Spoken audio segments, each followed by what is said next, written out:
The act of liberation isn't just a one-time act.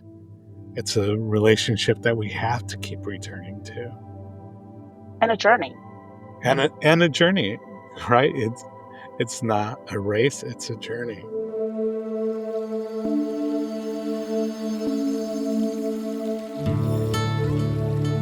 Well, welcome to the Mindfulness Within Podcast, the space where healing isn't about fixing, but about remembering what has always been whole. This is the podcast for therapists and those wanting to learn more about internal family systems. I'm your host, Gilbert Romero-Mewharter. Today's episode continues our journey into the inner world, but with a new companion. I'm honored to be joined by Sung Kim, a therapist at Mentee Counseling, whose work sits at the intersection of trauma, identity, and liberation. If you've been following the podcast, you know that IFS invites us to meet the many parts within us with compassion and curiosity. We've met protectors, exiles, and glimpsed the quiet power of the self. But healing is not just about finding internal peace. It's also about liberation. Liberation from shame, from inherited burdens, from the internalized systems that tell us who we're allowed to be. Sung brings a voice rooted in anti-oppressive practice, decolonization, and deep spiritual presence. Her work invites us to ask, what does freedom feel like inside the body? What does it mean to be liberated, not just from systems outside of us, but from the systems we've internalized? Take a breath.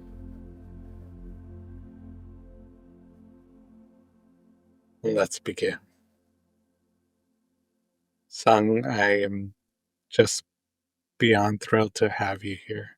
Welcome. Thank you, Gil. It's a pleasure to be here. I've admired the integrity you bring to the therapeutic space, especially how you hold cultural trauma and liberation in such a grounded way. To begin, when you think about liberation, what does it mean to you internally? That's the question, right? And that's the question for everyone, quite honestly, is kind of asking that. And sometimes liberation isn't the word people are looking for, but it is what it is in terms of when we're looking for our truth, our self, our authentic self, understanding who we are, who we want to be, the stories we're telling ourselves that don't help us, that we don't necessarily want to be the stories we tell ourselves about ourselves or to the world. Like trying to figure out what that story is and should be and can be. That's about liberation. That's about identifying what's in our way, what oppressive practices, and I ascribe to the experience of oppression as trauma in the body, right? And that's cumulative, that's systemic, that's intergenerational, that's historical. We can put in so many words here, but it's about liberation. And so for me, in the counseling space, answering that question, what is your liberation? How do we carve out a space? How do we co-create the story that we want to tell? Like that takes a lot of work to figure that out and building that path out. Most folks can't do that on their own. I wager. That's my expectation. And being able to do that in the counseling space, I think, is key to our wellness, our mental, spiritual, whole health. That's just so powerful. And it just reminds me so much that the act of liberation isn't just a one-time act. It's a relationship that we have to keep returning to. And a journey. And a journey, right? It's not a race, it's a journey. And it's not It's not a destination either. That's a key piece that I Tell want to me, underline. yeah, tell me Is more. because we're not trying to get to this is the liberation I'm looking for, and once we get there, everything is going to be okay. That's not true. That's not how life works, and that's not what we want, right? We don't want to live a stagnant, still life. Our life is dynamic. Healthy life is dynamic. Who we want to be will continue to change and grow, and that's part of that journey of liberation. You know, as you're talking, Sung, I'm kind of a geek around Les Miserables, so I'm picturing like this liberation part, like waving the flag, kind of like leading the way. It just reminds me so much of like how you mentioned it's not even a journey with an end point, it's ongoing. And it brings me back to IFS in the sense of like our job is not to get rid of any parts. Our job is to incorporate these parts and again lead from the self. So as I say that, I'm kind of wondering like how do you help clients notice the parts of themselves that are still in captivity, so to speak? I think that's such a tough question because it's so different, and the way we kind of hold ourselves hostage looks so different for each of us. Sometimes that's going to be what some folks might call, the voice in my head. It's actually my mother. If you're Korean, you understand chansori, like that nagging voice in the back of your head. It's like, what are you eating? Why are you eating that? Right? But it's tasty. There's going to be all sorts of different parts, voices, stories. In terms of what is continuing to shape how we act and what we feel about how we act, and vice versa, and in that constant feedback loop, right? That you brought up that mother voice. I think what happens, especially well, I'll speak for myself, right? Like I know my experience is the imposter syndrome, right? The imposter is constantly there thinking about, oh, that client came the one time and never came back. What did you what did you do? Right? Or, oh, no, I really had a miss there during that session. And the client never came back. All these parts that are wishing for liberation, right? They just want to come out.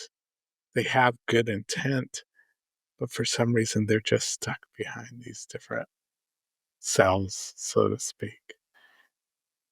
So I'm wondering if you might go on and explain what are some other so we kind of have like our own family culture, right? As a part of us that might want liberation.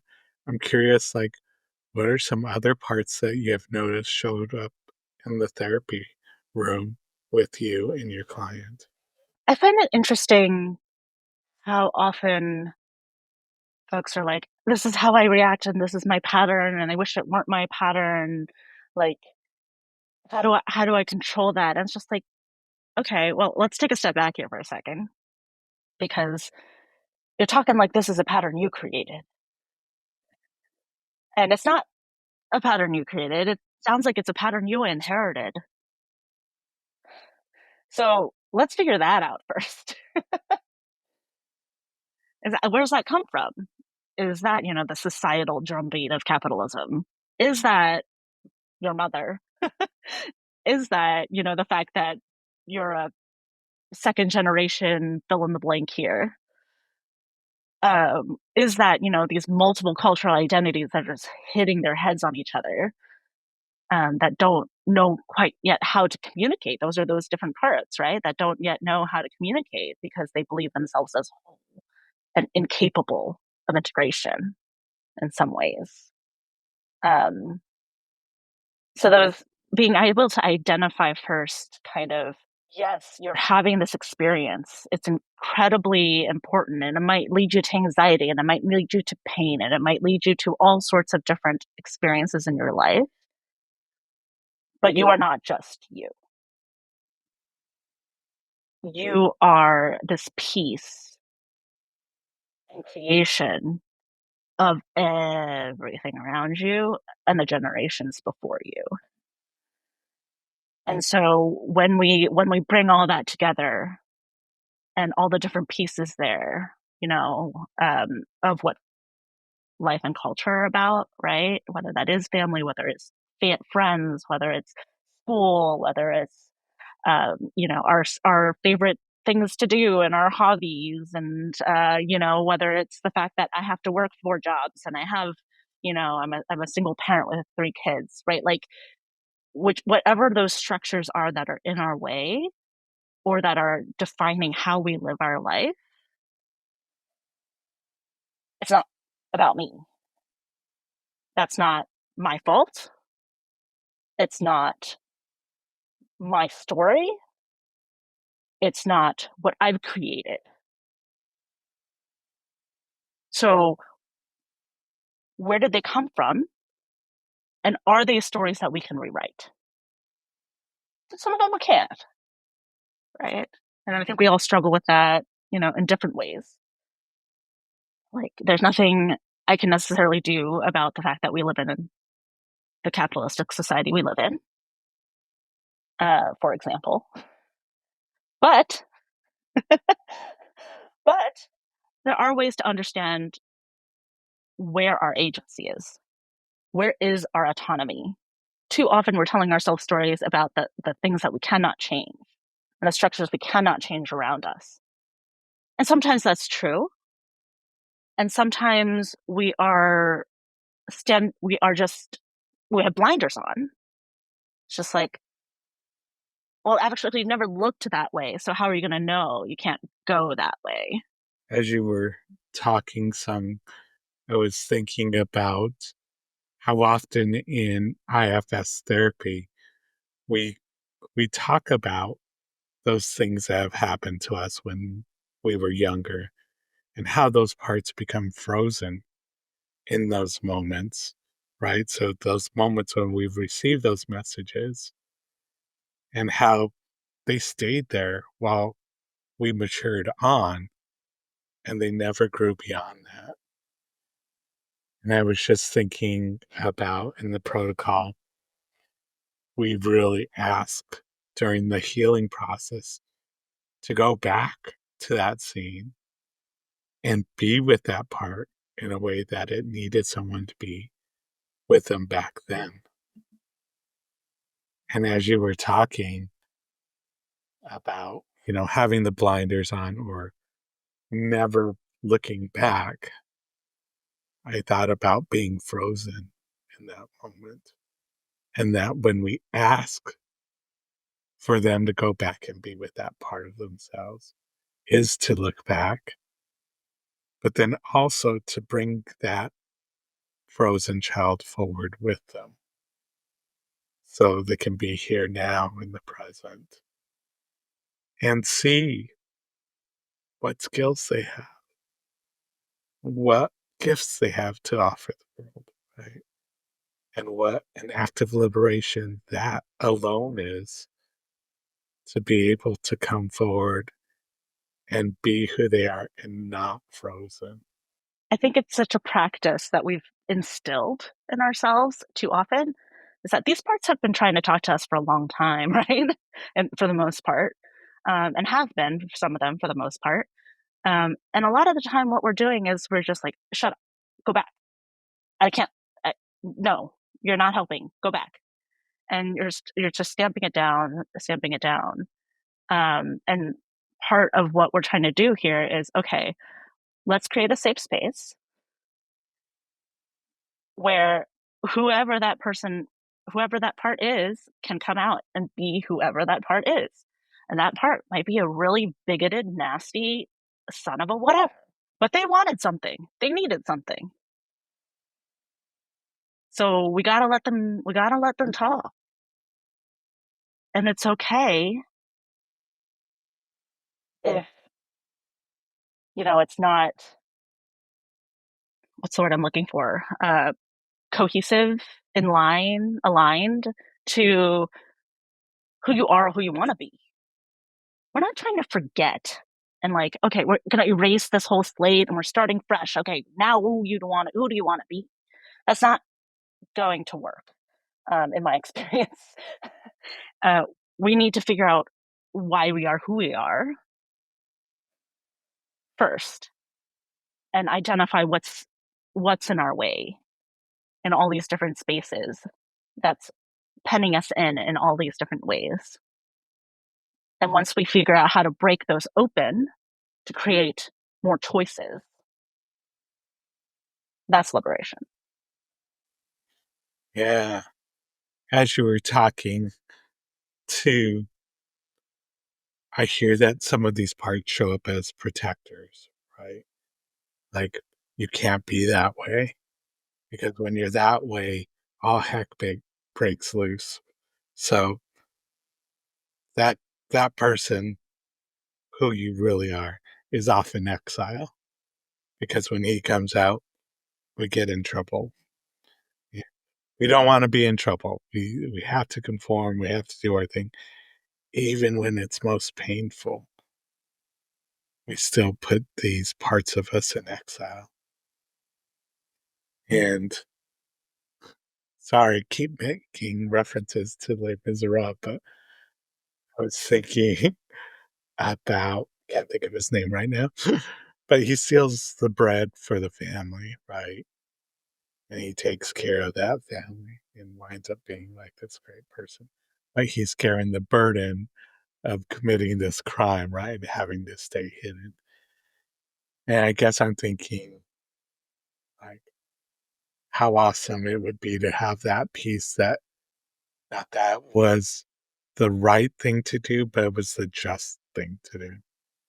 How often the just thing is not always judged as the right thing to do, and vice versa, right? Like being right does not always mean that it's just. Like the letter of the law in many cases. Yeah, yeah. Like there's so much to peel back.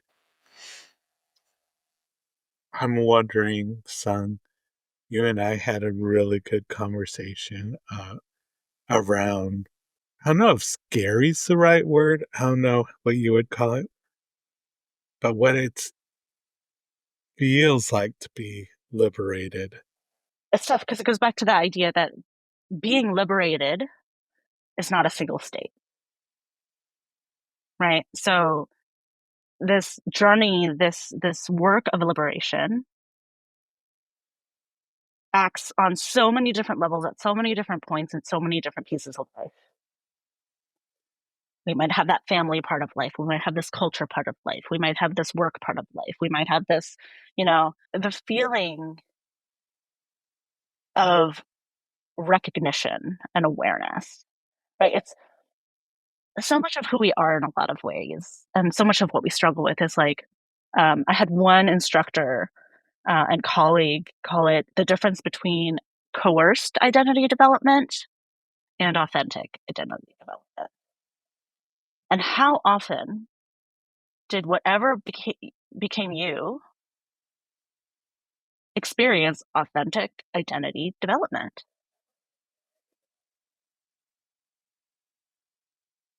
I can't think of that many instances in my own life, personally. When we do come to this work and we recognize, oh, that shit is not my shit. It's not my shit. And I am carrying it all around with me. And it stinks. And sometimes there are these moments of epiphany and an awareness of, oh, I don't need to carry around that shit. I can put it down. I can put it down and I can stay there and not be part of me. Those moments of like feeling, okay, this feels this feels more like me. Yeah. I love what you're saying. And I was also thinking about how, as a therapist, we have to be so aware of our own parts that sometimes want to come in and rescue or just say the thing for them. That is who we may think they are, but that in order for them to develop authentically, bringing them to that realization on their own is so different and also more helpful in them being liberated. And that's a really fine line. I was thinking about like maybe someone who's in a domestic violence situation and has had his or her power taken away for so long that they don't see themselves as independent of that other person.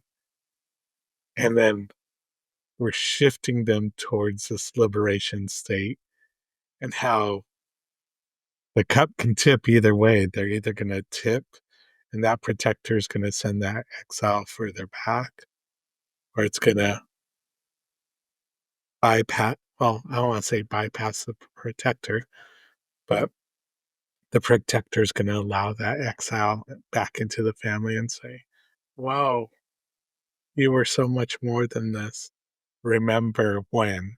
So going back to your earlier comment of looking back and bringing someone forward with you, and yeah, how more authentic that is when we're able to support them come crashing through that cell rather than opening that door for them.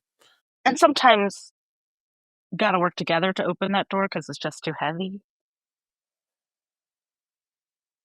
But yeah, I totally hear you on, okay, I need to swallow this because you have to, your part has to say it. And I'm pretty sure I know what they want to say, but I gotta stay quiet so that you do it, so that they do it. Yeah.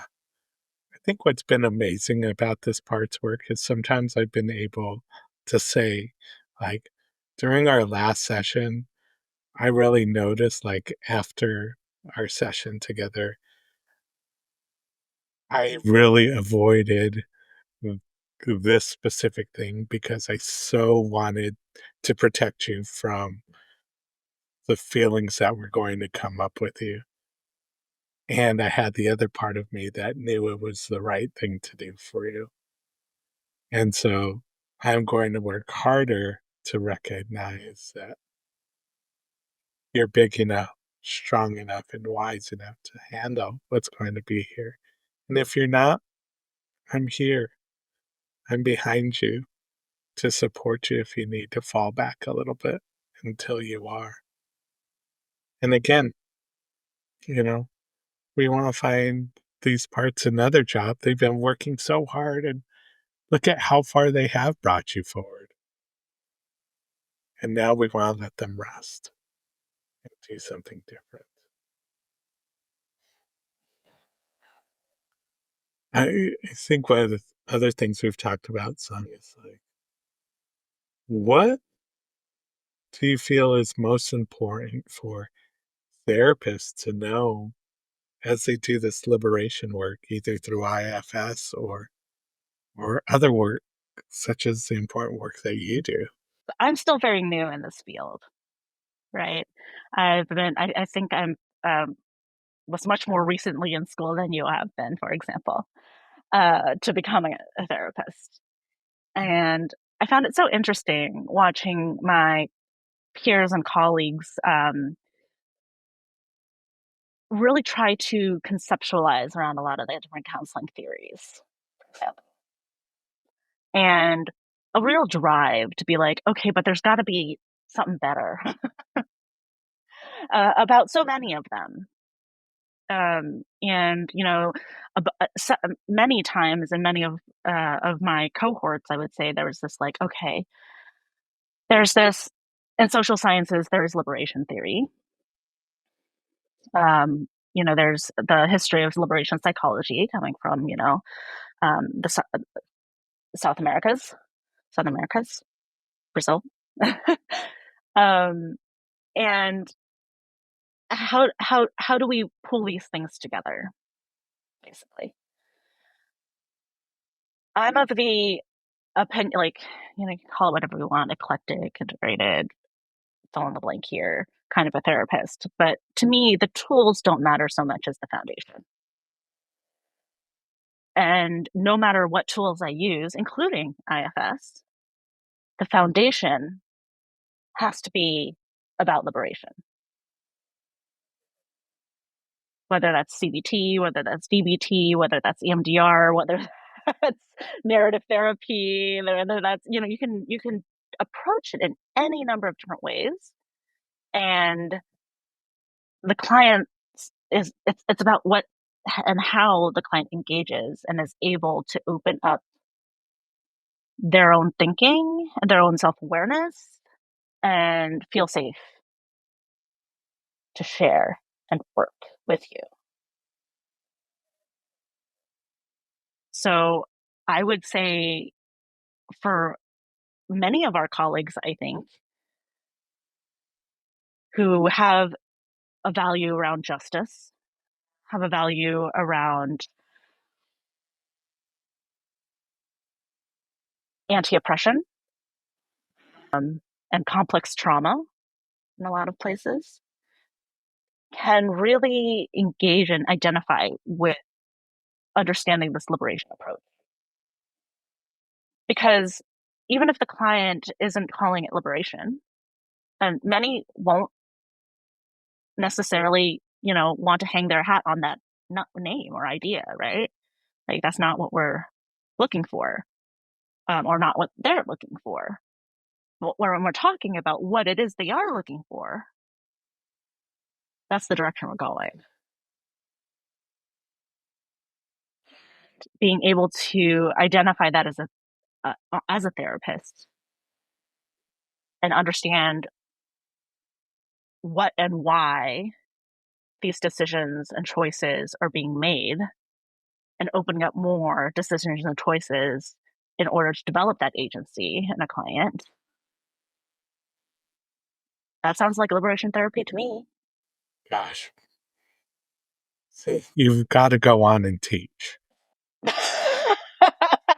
Gosh, no. No, as you were talking, you know, yes, may have, you're not going to say I'm older, have more experience. I'm a more experienced person. I think what happens with a lot of us, right? And unfortunately, so many of us in the mental health field is that burnout. So we just start doing the same thing over and over again. And I think what I love about using liberation as a foundation, right? If we approach each client with that lens, it it changes the work because how you've stated it looks so different for everyone. And what I love about that is from we know about research as well, is that it's never about the CBT, the DBT, or the IFS. It's about that relationship. And I'll bring it back to IFS too, right? The relationship that the client has with themselves. If we can help them form liberation as their own foundations or one of their foundations, how much more powerful that is to continue even after they leave the therapy room. The idea of, you know, the experience of oppression as trauma, right? That so many folks of color, particularly in this country, experience. And that, you know, experience looks very different in all the many different communities based on all the different backgrounds that we're coming with and all the different stories and histories we're carrying with us. The What it all actually comes down to is power, right? When we're talking about liberation, when we're talking about anti-oppression work, it comes down to power. Because there's this concept of, because that's what depression is. It's a disparity of power. And I think the need that each of us innately have, not just as individuals, but also as communities. And I think that's really key because, we can go into a whole side discussion about individualistic therapy. But power and being able to understand and gain that power is so crucial to our wellness journeys. And that's where that whole agency bit comes in, right? Like, in almost no cases, like I would actually like this is a great place to put out a challenge to your community, right? Like, I would love to hear from any counselor in the field of any instance where creating more agency for a client is a bad thing. Such a great question. I also want to be careful because people sometimes get like, oh, but what if it hurts somebody else? And I kind of have to be like, then it's not justice, then it's not liberation, then it's violence. And that's not about agency, that's about violence. Yes. And being able to understand how those things are different and how that manifests in the client's life, I think is really crucial. So I'm just, ringing my own drumbeat over here about power and agency. That is such a powerful way to get ready to close this conversation. And so to formally close this conversation, I'm just kind of wondering, like, what do you want to make sure people leave this episode with about liberation? Gosh, it's hard to bring that to just like one statement. Uh, There is no limit. Just one. Thank you. I appreciate that because I know I can get long winded, but it's layers, right? It's all about the layers. Like, on an IFS level, I think it makes all the sense in the world. These things go together, like some people might say peanut butter and jelly, which I've never been into, but whatever. Um, and because we have to liberate those voices that within us. We have to bring them all out into the open in order to heal, right? And so these things really do integrate very, very well. On another level, I would say that I know I personally I'm not in the business of mental illness, right? I am in the business of mental wellness. And we all need that. And as a community, building more community around and with some of the same shared language around liberation therapy. I mean, that honestly might already exist, in which case, please invite me. Sung, Kim, that's me. But if it's not, like, we can do that as a community, throughout these communities, and learn with and from each other. And I will always want to lean toward community, because just as our client coming in is not just them, not just that one individual who has created all their own problems for themselves, that's also true of us. We, as a community, and culturally speaking, cannot help the way I think we hope to without continuing to grow and journey toward liberation. It's never enough time with you, but thank you so much for joining me for this episode and if we could just give you a plug, if people want to reach out to you, we've included your contact information at Mentee Counseling in our comment section. And so, um, please, if you want to learn more about liberation therapy or you want to engage in liberation therapy, please contact Sung. She has been nothing but amazing. And or if you want to know about IFS, feel free to reach out to us both. You have me thinking so much. And I'm wondering if you would lead us in a mindful moment. Absolutely. And whenever you're ready. There's one mindfulness exercise that I love to do. And it's about grounding, and it's about parts and voices and stories, and it's about our place in the world. So I'd like to just take a few moments here. I will try to slow down my talking because I know I can go off like a runaway train. So we're just going to have a deep breath in here together.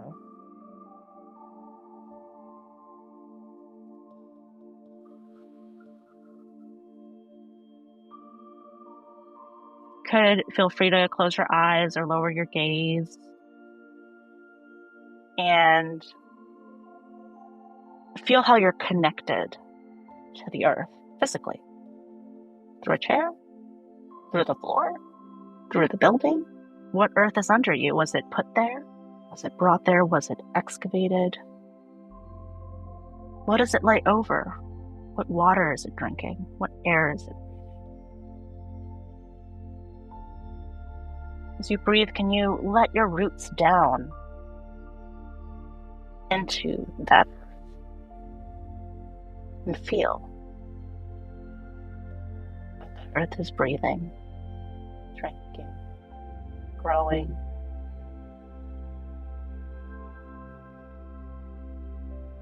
And as you continue to go down and down,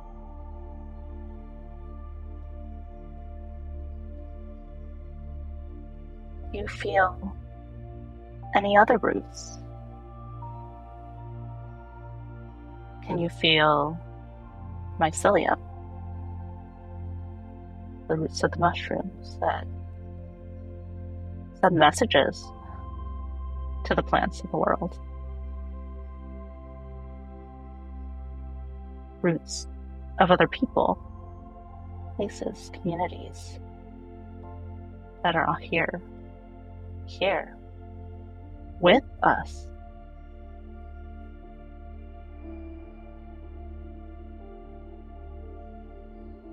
Who are you as part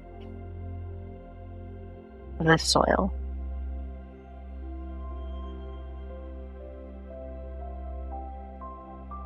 Who do you want to be as part of the soil?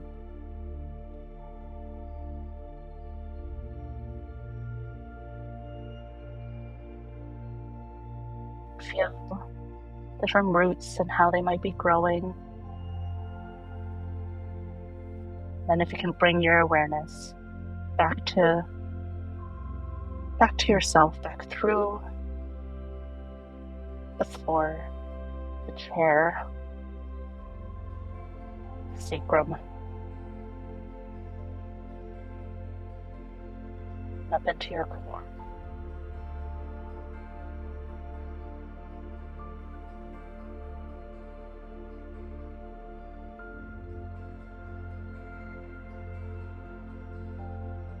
What did you come up carrying? Are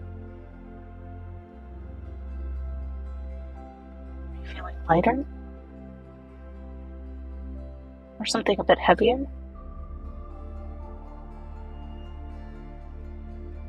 you feeling in your body? There's a magic wand. We're not going to fix anything.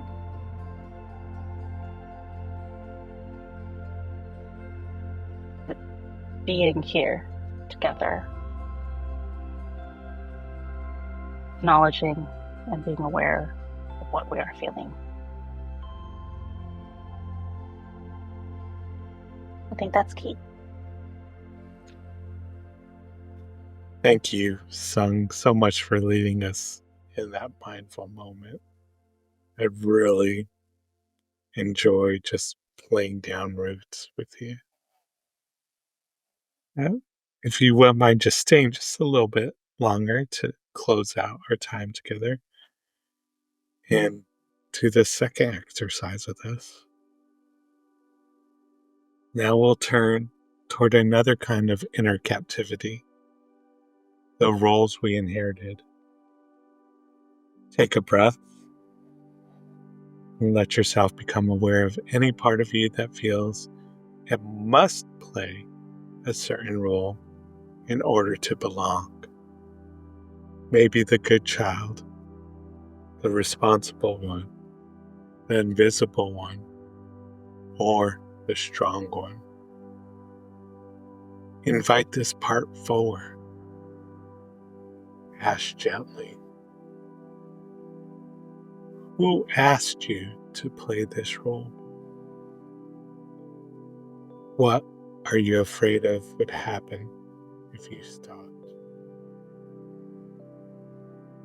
What would you rather be if you were allowed? Let this part know it doesn't need to perform anymore. It doesn't have to perform anymore to be loved. It already is enough. Offer gratitude to this part, not for how hard it worked, but for the courage it takes to consider letting go. As we close this episode, I invite you to notice what shifted inside. Liberation isn't always loud. Sometimes it's a quiet exhale, a loosening, a single part whispering, I don't have to carry this anymore. Today you practice listening to the parts of you that have been burdened by roles, expectations, and inherited pain. You offered them the most radical gift, your presence. Sung reminded us that healing is not about escape. It's about returning, coming home to our bodies, our stories, and our deeper knowing that we are already home. Thank you, Sung, for bringing your wisdom and tenderness to this space. Your work is a reminder that true liberation is not about perfection. It's about permission. Permission to be who we are already. Thank you, Gil. Thank you. If something stirred you in this episode, I invite you to journal, to share, or simply sit with it. These parts deserve your care. And if you'd like to learn more about Sung's work, visit menticounseling.com, a space dedicated to decolonized healing and relation therapy. Till next time, take care of your parts, stay rooted in yourself, and remember, you are whole, you are enough, and you are never alone.